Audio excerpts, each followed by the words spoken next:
ಇವತ್ತಿನ ವಿಡಿಯೋದಲ್ಲಿ ನಾವು ನೀವು ಪ್ರೀತಿಸುವಂತಹ ವ್ಯಕ್ತಿಯ ಮನಸ್ಸಿನ ಮಾತೇನು, ಅವ್ರು ನಿಮಗೆ ಏನು ಹೇಳ್ತಾ ಇದ್ದಾರೆ, ಹಾಗೆಯೇ ಅವ್ರು ನಿಮಗೆ ಮ್ಯಾರೇಜ್ಗೆ ಕಮಿಟ್ಮೆಂಟ್ ಕೊಡ್ತಾರಾ ಅನ್ನೋದು ಕೂಡ ನೋಡುವ. ಹಾಗೆಯೇ ನಿಮ್ಮ ಪ್ರೀತಿಯಲ್ಲಿ ಮುಂದೇನಾಗುತ್ತೆ ಈ ಪ್ರೀತಿ ಅನ್ನೋದು ಕೂಡ ತಿಳ್ಕೊಳ್ವಾ. ಈ ವಿಡಿಯೋದ ಅಗತ್ಯ ಏನು ಅಂದರೆ, ಕೆಲವೊಂದು ಸಲ ನಾವು ಪ್ರೀತಿ ಮಾಡಿರ್ತೇವೆ, ಏನೋ ಒಂದು ಕಾರಣಕ್ಕೆ ದೂರ ಇರ್ಬೋದು ಅಥವಾ ಹತ್ತಿರ ಇರ್ಬೋದು, ಜೊತೆಗೆ ಇದ್ರೂ ಕೂಡ ಸರಿಯಾಗಿ ಅವರು ನಿಮ್ಮ ಜೊತೆ ನಡೆದುಕೊಳ್ಳದೇ ಇರ್ಬೋದು, ನಿಮ್ಮನ್ನು ಅವಾಯ್ಡ್ ಮಾಡ್ತಾ ಇರ್ಬೋದು. ಕೆಲವೊಂದು ಸಲ ಅವರು ದೂರ ಇದ್ದದ್ದೇ ನಿಮಗೆ ಗೊತ್ತಾಗಲ್ಲ. ಈ ಥರ ಪರಿಸ್ಥಿತಿಯಲ್ಲಿ ನೀವು ಅಲ್ಲೇ ಇದ್ದು ನೋವು ಅನುಭವಿಸೋದಕ್ಕಿಂತ ನೆಕ್ಸ್ಟ್ ಸ್ಟೆಪ್ಪಲ್ಲಿ ಏನು ಮಾಡ್ಬೋದು ನಿಮಗೆ ಅವ್ರು ಬೇಕಾದರೆ. ಸೊ ಅವ್ರು ನಿಜವಾಗಿ ನಿಮ್ಮನ್ನು ಪ್ರೀತಿ ಮಾಡ್ತಾರಾ, ನಿಮಗೆ ಕಮಿಟ್ಮೆಂಟ್ ಕೊಡ್ತಾರಾ, ಅವರ ಲೈಫಲ್ಲಿ ಏನಾಗ್ತಾ ಉಂಟು, ನಿಮ್ಮ ಪ್ರೀತಿ ಲೈಫಲ್ಲಿ ಏನಾಗುತ್ತೆ ಅನ್ನೋದನ್ನು ನಾವು ತಿಳ್ಕೊಳ್ಳಿಕ್ಕೆ ಇವತ್ತಿನ ವಿಡಿಯೋ ಸಹಾಯ ಮಾಡುತ್ತೆ. ನಿಮಗೆ ನಾನು ಮಾಡುವಂತಹ ವೀಡಿಯೋಸಿಂದ ಯೂಸ್ ಇದೆ, ಹೆಲ್ಪ್ ಆಗ್ತಾ ಉಂಟು ಅಂದರೆ ಪ್ಲೀಸ್ ನಮ್ಮ ಚಾನಲನ್ನು ಸಬ್ಸ್ಕ್ರೈಬ್ ಮಾಡಿ. ಹಾಗೆಯೇ ಇವತ್ತಿನ ವಿಡಿಯೋ ಇಷ್ಟ ಆದರೆ ಒಂದು ಲೈಕ್ ಮಾಡಿ.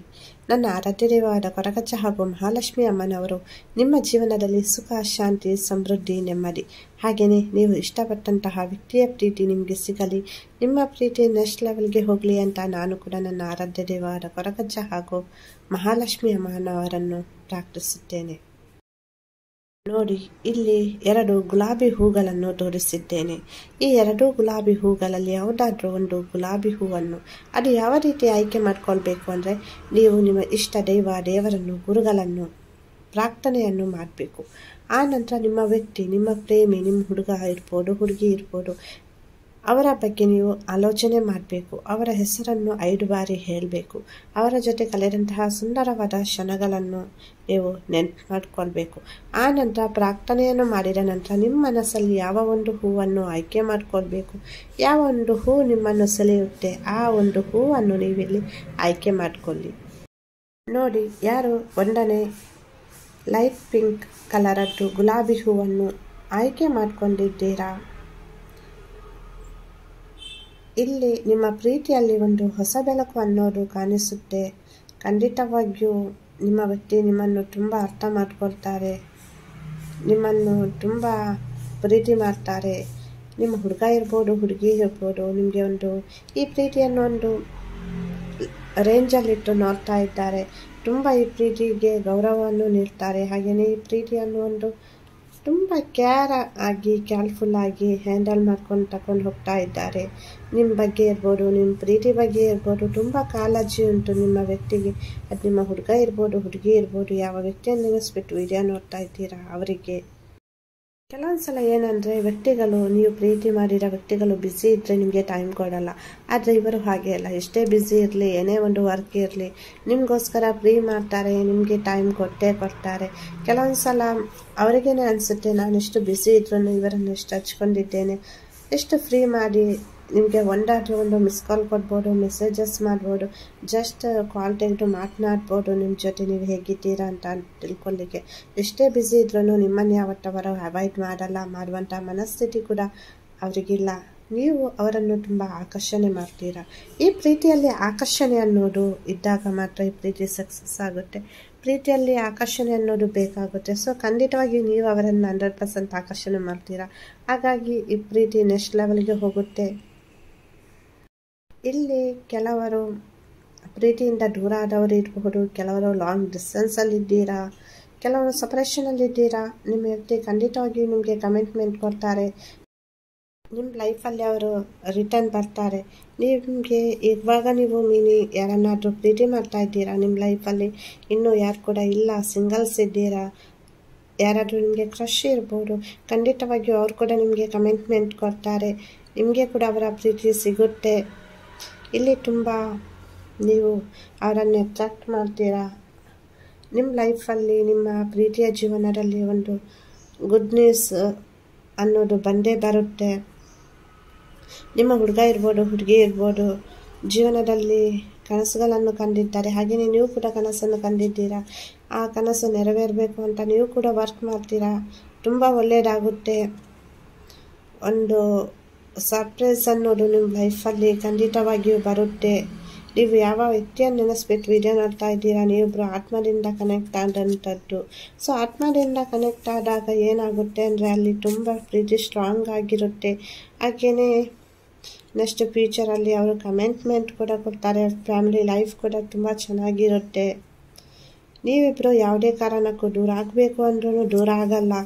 ಏನಕ್ಕಂದರೆ ಆತ್ಮದಿಂದ ಕನೆಕ್ಟ್ ಆದಂತಹ ಸಂಬಂಧಗಳು ಎಷ್ಟೇ ನೋವಿದ್ರು ದುಃಖ ಇದ್ರೂ ಏನೇ ಒಂದು ಪ್ರಾಬ್ಲಮ್ ಬಂದ್ರೂ ಆ ಪ್ರಾಬ್ಲಮ್ ಎಲ್ಲ ಸಾಲ್ವ್ ಆಗುತ್ತೆ ಆಟೋಮೆಟಿಕ್. ಎಷ್ಟೇ ದೂರ ಇದ್ರೂ ನೀವು ಒಂದಾಗಿ ಆಗ್ತೀರ. ಹಾಗಾಗಿ ಈ ಪ್ರೀತಿ ಸಕ್ಸಸ್ ಆಗುತ್ತೆ. ಈ ಪ್ರೀತಿಯಲ್ಲಿ ನಿಮ್ಮ ಹುಡುಗ ಇರ್ಬೋದು ಹುಡುಗಿ ಇರ್ಬೋದು ನಿಮಗೆ ಮೋಸ ಮಾಡಲ್ಲ. ಈ ಪ್ರೀತಿಯನ್ನು ಗೆಲ್ಲಿಸ್ತಾರೆ ಅವರು. ಈ ಪ್ರೀತಿ ನೆಕ್ಸ್ಟ್ ಲೆವೆಲ್ಗೆ ಹೋಗುತ್ತೆ. ನಿಮ್ಮ ಪ್ರೀತಿಗೆ ನಿಮ್ಮ ದೇವರ ಅನುಗ್ರಹ ಅನ್ನೋದು ತುಂಬ ಉಂಟು. ನೋಡಿ, ನಿಮ್ಮ ವ್ಯಕ್ತಿ ಸೆಟಲ್ ಆಗಿರ್ಬೋದು, ಒಳ್ಳೆ ಜಾಬಲ್ಲಿ ಇರ್ಬೋದು. ಕೆಲವರಿಲ್ಲಿ ಸೆಟಲ್ ಆಗಿಲ್ಲ ಅಂದ್ರೂ ಸೆಟಲ್ ಆಗ್ತಾರೆ. ನಿಮ್ಮನ್ನು ತುಂಬ ಚೆನ್ನಾಗಿ ನೋಡ್ಕೊಳ್ತಾರೆ. ಈ ಪ್ರೀತಿಯಲ್ಲಿ ಯಾವತ್ತೂ ಮೋಸ ಆಗಲ್ಲ. ಈ ಪ್ರೀತಿ 100% ಸಕ್ಸಸ್ ಆಗುತ್ತೆ. ಯಾವುದೇ ಕಾರಣಕ್ಕೂ ನಿಮ್ಮ ವ್ಯಕ್ತಿಯನ್ನು ನೀವು ದೂರ ಮಾಡ್ಕೊಳ್ಬೇಡಿ. ತಾಳ್ಮೆಯಿಂದ ಇರಿ. ನಿಮ್ಮ ಪ್ರೀತಿ ಖಂಡಿತವಾಗಿಯೂ 100% ಸಕ್ಸಸ್ ಆಗುತ್ತೆ. ತಾಳ್ಮೆ ಯಾಕೆ ಬೇಕು ಅಂದರೆ ಕೆಲವೊಂದ್ಸಲ ಒಮ್ಮೆಲೆ ಆಗಬೇಕು ಅಂತ ನೀವು ಅವ್ರ ಮೇಲೆ ಫೋರ್ಸ್ ಹಾಕುವಾಗಿಲ್ಲ. ಫೋರ್ಸ್ ಹಾಕಿದರೆ ಯಾವುದು ಕೂಡ ನೀವು ಎನಿಸಿದ ಟೈಮಲ್ಲಿ ಆಗಲ್ಲ. ಅಲ್ಲಿ ನೋವೇ ಜಾಸ್ತಿ ಆಗುತ್ತೆ. ಹಾಗಾಗಿ ಸ್ವಲ್ಪ ನೀವು ತಾಳ್ಮೆಯಿಂದ ಇರಿ. ಖಂಡಿತವಾಗಿಯೂ ನಿಮ್ಮ ಪ್ರೀತಿ ಸಕ್ಸಸ್ ಆಗುತ್ತೆ. ಮ್ಯಾರೇಜ್ ಕಮಿಟ್ಮೆಂಟ್ ಕೂಡ ಕೊಡ್ತಾರೆ. ಒಂದು ಗುಡ್ ನ್ಯೂಸ್, ಗುಡ್ ಸರ್ಪ್ರೈಸ್ ಅನ್ನೋದು ನಿಮ್ಮ ಲೈಫಲ್ಲಿ ಕಾದಿದೆ. 100% ಇಲ್ಲಿ ಒಂದು ಹೊಸ ಬೆಳಕು ಅನ್ನೋದು ನಿಮಗೆ ಕಾಣಿಸುತ್ತೆ ಪ್ರೀತಿಯಲ್ಲಿ. ನೋಡಿ, ನಿಮಗೆ ನಾನು ಹೇಳಿದ್ದು ಎಲ್ಲನೂ ಅನ್ವಯ ಆಗಬೇಕು ಅಂತ ಇಲ್ಲ. ನಿಮಗೆ ಯಾವುದು ಅನ್ವಯ ಆಯಿತು ಅದನ್ನು ಮಾತ್ರ ತಗೊಳ್ಳಿ. ಏನಕ್ಕಂದರೆ ಇದು ಜನರಲ್ ಆಗಿರುತ್ತೆ. ಹಾಗಾಗಿ ನಿಮಗೆ ಗೊತ್ತಿರುತ್ತೆ. ನೋಡಿ, ಪ್ಲೇಯರ್ ಮಾಡಿದ ನಂತರ ನೀವು ಆಯ್ಕೆ ಮಾಡ್ಕೊಂಡಿರ್ತೀರ ನಿಮಗೆ ಯಾವುದು ಅನ್ವಯ ಆಯಿತು ಅಂತ. ನಿಮಗೆ ವಿಡಿಯೋ ನೋಡ್ತಾ ಇರುವಾಗ ಹೌದು ನನಗೆ ಇದು ಹೇಳಿದ್ದು, ಹೌದು ನಮ್ಮ ಪರ್ಸನ್ ಹೀಗೆ ನಿಮಗೆ ಅರ್ಥ ಆಗುತ್ತೆ. ಅದರ ಮೇಲೆ ನೀವು ಈ ವಿಡಿಯೋವನ್ನು ನೋಡಿ. ಇವತ್ತಿನ ವಿಡಿಯೋ ಇಷ್ಟ ಆದರೆ ಒಂದು ಲೈಕ್ ಮಾಡಿ. ಹಾಗೆಯೇ ವಿಡಿಯೋ ನೋಡಿದ್ದಕ್ಕಾಗಿ ಧನ್ಯವಾದಗಳು. ಯಾರೆಲ್ಲ ಎರಡನೇ ಹೂವನ್ನು ಆಯ್ಕೆ ಮಾಡ್ಕೊಂಡಿದ್ದೀರಾ, ವೈಲೆಟ್ ರೋಸನ್ನು, ಇಲ್ಲಿ ನಿಮ್ಮ ವ್ಯಕ್ತಿಯ ಜೀವನದಲ್ಲಿ ನಿಮ್ಮನ್ನು ಬಿಟ್ಟು ಬೇರೆ ಯಾರಾದರೂ ಇರ್ಬೋದು. ಅದು ಹುಡುಗ ಇರ್ಬೋದು, ಹುಡುಗಿ ಇರ್ಬೋದು, ಥರ್ಡ್ ಪಾರ್ಟಿ ಇರ್ಬೋದು. ಇವನ್ ಥರ್ಡ್ ಪಾರ್ಟಿ ಅಂದರೆ ಫ್ಯಾಮಿಲಿ ಮೆಂಬರ್ಸ್ ಇರ್ಬೋದು, ಕೆರಿಯರ್ ಇರ್ಬೋದು, ಜಾಬ್ ಇರ್ಬೋದು, ಅವರ ಕನಸು ಇರ್ಬೋದು, ಆಸೆ ಇರಬಹುದು. ಕೆಲವೊಂದು ಸಂದರ್ಭದಲ್ಲಿ ನಿಮಗೆ ಏನು ಮಾಡಬೇಕು ಅಂತಲೂ ಗೊತ್ತಾಗ್ತಾ ಇಲ್ಲ. ಹಾಗೆಯೇ ನಿಮ್ಮ ವ್ಯಕ್ತಿ ಕೂಡ ತುಂಬ ಕನ್ಫ್ಯೂಷನಲ್ಲಿದ್ದಾರೆ. ಈ ರಿಲೇಷನ್ಶಿಪ್ಪನ್ನು ಓವರಾಲ್ ಆಗಿ ನೋಡಿದಾಗ ಇದು ತುಂಬ ಹ್ಯಾಪಿಯಾಗಿರುವಂತಹ ರಿಲೇಷನ್ಶಿಪ್ ಅಲ್ಲ. ಈ ಪ್ರೀತಿಯಲ್ಲಿ ನೋವುಂಟು, ಜಗಳ ಉಂಟು, ಕಣ್ಣೀರುಂಟು, ತುಂಬ ಅಂದರೆ ತುಂಬಾ ಬೇಸರ ಕೂಡ ಉಂಟು. ಒಮ್ಮೆ ಪ್ರೀತಿ, ಒಮ್ಮೆ ಜಗಳ, ಇನ್ನೊಮ್ಮೆ ಸಂತೋಷ, ಮತ್ತೊಮ್ಮೆ ಕಣ್ಣೀರು, ಇದೇ ಈ ಪ್ರೀತಿಯಲ್ಲಿ ಆಗ್ತಾ ಉಂಟು. ಹಾಗಾಗಿ ನಿಮಗೂ ಕೂಡ ಈ ಪ್ರೀತಿಯಲ್ಲಿ ತುಂಬ ಬೇಸರ ಆಗಿದೆ. ನೆಮ್ಮದಿ ಅನ್ನೋದೇ ಇಲ್ಲ ಈ ಪ್ರೀತಿಯಲ್ಲಿ. ಪ್ರೀತಿ ಮಾಡಿದವರೆಲ್ಲರೂ ಚೆನ್ನಾಗಿರ್ತಾರೆ. ನನಗೆ ಯಾಕೆ ಈ ಥರ ಕಣ್ಣೀರು, ಈ ಥರ ನೋವು ಅಂತ ನಿಮಗೆ ನೀವೇ ಕೇಳ್ಕೊಂಡದ್ದು ಎಷ್ಟೋ ಸಲ ಇರುತ್ತೆ. ಎಷ್ಟೋ ಸಲ ಅಂದ್ಕೊಳ್ತೀರಾ ಈ ಪ್ರೀತಿ ಬೇಡ, ಈ ಪ್ರೀತಿಯಲ್ಲಿ ಬರೀ ಕಣ್ಣೀರು, ನೋವು, ಅಯ್ಯೋ, ಇರಿಟೇಷನ್ನು, ಸ್ಟ್ರೆಸ್, ಮನಸ್ಸಿಗೆ ಸಮಾಧಾನನೇ ಇಲ್ಲ, ನಾನು ಏನಾಗಿದ್ದೇನೆ ನನಗೇನೆ ಗೊತ್ತಾಗ್ತಾ ಇಲ್ಲ ಅನ್ನೋ ಥರ ಫೀಲ್ ಮಾಡ್ತೀರಾ. ಅಂದರೆ ನಿಮ್ಮ ವ್ಯಕ್ತಿ ಕೂಡ ಕೆಲವೊಂದು ವಿಷಯಗಳನ್ನು ನಿಮ್ಮ ಜೊತೆ ಹೇಳದೆ ಮುಚ್ಚಿಟ್ಟಿದ್ದಾರೆ. ಅವರಿಗೂ ಕನ್ಫ್ಯೂಷನ್ ಇದೆ, ಏನು ಮಾಡಬೇಕು ಅನ್ನೋದು ಅವರಿಗೆ ಕೂಡ ಗೊತ್ತಾಗ್ತಾ ಇಲ್ಲ. ಇಲ್ಲ ಅವರದ್ದು ತಪ್ಪು ಅಂತ ಹೇಳಿಕ್ಕೂ ಆಗಲ್ಲ.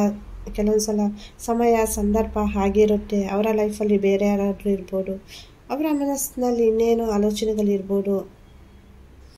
ನೋಡಿ, ಕೆಲವೊಂದು ಸಂದರ್ಭದಲ್ಲಿ ನೀವಿಬ್ಬರು ಮನಸ್ಸು ಬಿಚ್ಚಿ ಮಾತನಾಡಿದಾಗ ಮಾತ್ರ ಏನೇ ಒಂದು ನಿಮ್ಮ ಪ್ರೀತಿಯಲ್ಲಿರುವಂಥ ಸಮಸ್ಯೆಗಳು ಕ್ಲಿಯರ್ ಆಗುತ್ತೆ.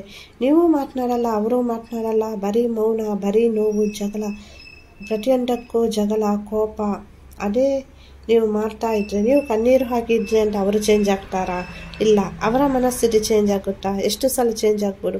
ಒಮ್ಮೆ ಚೇಂಜ್ ಆಗ್ಬೋದು. ಅಯ್ಯೋ ನಮ್ಮ ಹುಡುಗಿ ಕೂಗಿದ್ಲು, ಅಯ್ಯೋ ನಮ್ಮ ಹುಡುಗ ಕೂಗಿದ ಅಂತ ಪುನಃ ಅದೇ ರಿಪೀಟ್ ಆಗುತ್ತೆ. ಸೊ ಇಲ್ಲಿ ಕ್ಲಾರಿಟಿ ಅನ್ನೋದು ಬೇಕಾಗುತ್ತೆ. ಹಾಗಾಗಿ ನೀವಿಬ್ಬರು ಕೂಡ ಮಾತನಾಡಬೇಕು. ಏನೇ ಇದ್ರೂ ಅದನ್ನು ಡೌಟ್ ಇರ್ಬೋದು, ಏನೋ ಒಂದು ಸೀಕ್ರೆಟ್ ವಿಷಯ ಇರ್ಬೋದು, ನೀವಿಬ್ಬರು ಅದನ್ನು ಬಗೆಹರಿಸಬೇಕು. ಫೋನಲ್ಲಿ ಮಾತನಾಡೋದಕ್ಕಿಂತ ಮೀಟಾಗಿ ನೀವಿಬ್ಬರು ಮಾತನಾಡೋದು ಒಳ್ಳೆಯದು. ಫೋನಲ್ಲಿ ಒಬ್ರಿಗೊಬ್ರು ಮಾತನಾಡಿದಾಗ ಅಷ್ಟು ಕ್ಲಾರಿಟಿ ಸಿಗುತ್ತೆ ಅನ್ನೋದು ಕಾಣಿಸಲ್ಲ. ಡೈರೆಕ್ಟಾಗಿ ಒಮ್ಮೆ ಟ್ರೈ ಮಾಡಿ, ನಿಮ್ಮ ವ್ಯಕ್ತಿಯನ್ನು ಮೀಟಾಗಿ ಮಾತನಾಡಲಿಕ್ಕೆ ಪ್ರಯತ್ನ ಮಾಡಿ. ಕೆಲವರು ಇಲ್ಲಿ ರಾಂಗ್ ಡಿಸ್ಟೆನ್ಸಲ್ಲಿರ್ಬೋದು, ಥರ್ಡ್ ಪಾರ್ಟಿ ಸಿಚುವೇಶನ್ ಇರ್ಬೋದು, ಕೆಲವರಿಗೆ ಎರಡೆರಡು ಆಯ್ಕೆಗಳಿರ್ಬೋದು. ಇಲ್ಲಿ ನೀವು ಅವರಿಗೆ ಏನಾದರೂ ನೋವು ಕೊಟ್ಟಿರ್ಬೋದು, ಅದರ ಬಗ್ಗೆ ಅವರು ನೆಗೆಟಿವ್ ಆಗಿ ಇರಬಹುದು, ಅಥವಾ ನಿಮಗೆ ಬೇರೆ ಆಲೋಚನೆಗಳು ಬರಬಹುದು, ಅವರ ಬಗ್ಗೆ ತಪ್ಪು ಕಲ್ಪನೆಗಳು ಬರಬಹುದು.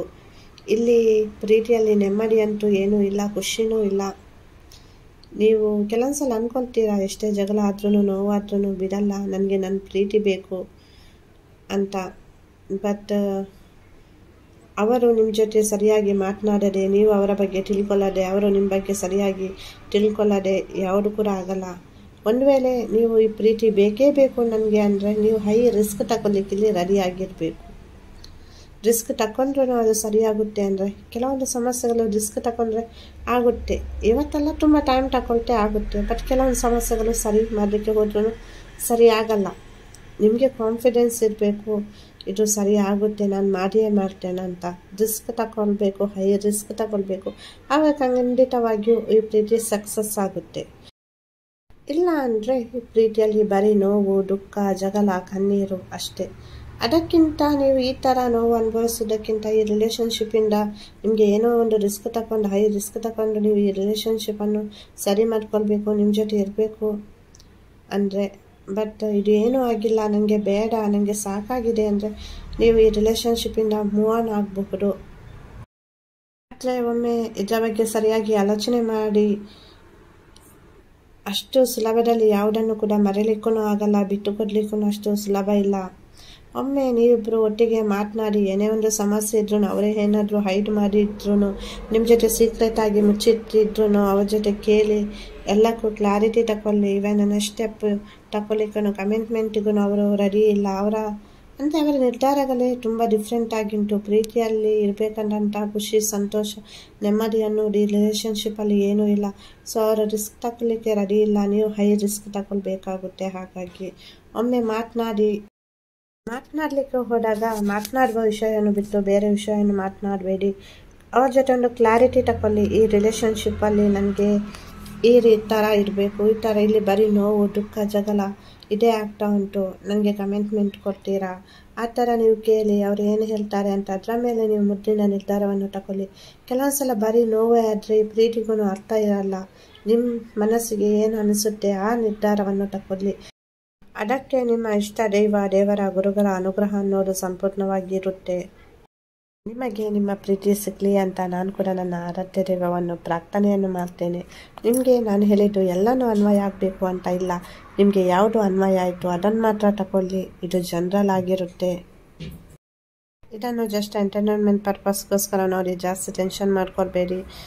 ತಾಳ್ಮೆಯಿಂದ ಇರಿ. ಎಂಥದ್ದೇ ಒಂದು ನಿಮ್ಮ ಪ್ರೀತಿಯಲ್ಲಿರುವಂಥ ಸಮಸ್ಯೆ ಇದ್ರೂ ಅದು ಕೂಡ ಸಾಲ್ವ್ ಆಗುತ್ತೆ. ನಿಮ್ಮ ಬಗ್ಗೆ ನಿಮಗೆ ಕಾನ್ಫಿಡೆನ್ಸ್ ಇರಲಿ, ನಿಮ್ಮ ಪ್ರೀತಿ ಮೇಲೆ ನಿಮಗೆ ನಂಬಿಕೆ ಇರಲಿ.